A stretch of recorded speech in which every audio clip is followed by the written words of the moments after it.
This all goes back to the garden. And here's the first 7 verses of Genesis 3. This is the fall. We've touched on this a few times already. I won't read the whole thing for you, but I will highlight 2 things. Number 1, the tactics of the devil are remarkably simple. They're insanely simple. And one of the things I learned when I was in the United States military is that the more simple, the more effective.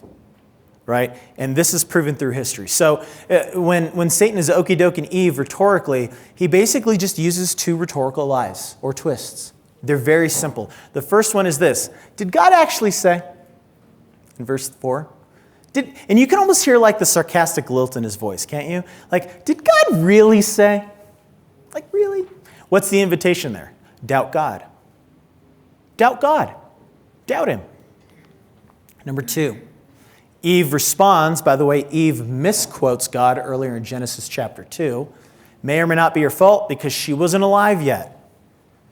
It was God's instructions. What Satan actually quotes and what Eve quotes is from Genesis 2 before Eve was created, which means it's God giving instructions to Adam.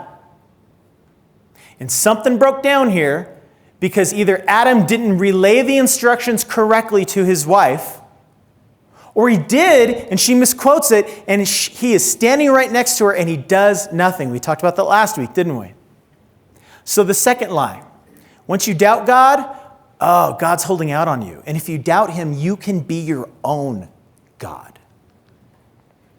So 2 lies. Did God really say? Doubt God. Number 2, if you doubt God because he's holding out on you, you can be your own God. Ladies and gentlemen, I would argue that nothing has changed since Genesis 3. These incredibly simple lies and temptations, I would argue that if you look back through all of human history since that day, everything bad that has ever happened is a version of those 2. I heard one commentator put it this way, that Satan is like a DJ, that all he's doing is remixing his greatest hits, and every single generation thinks they're the dopest and freshest rhymes they've ever heard. We just keep falling for the same simple tricks over and over and over.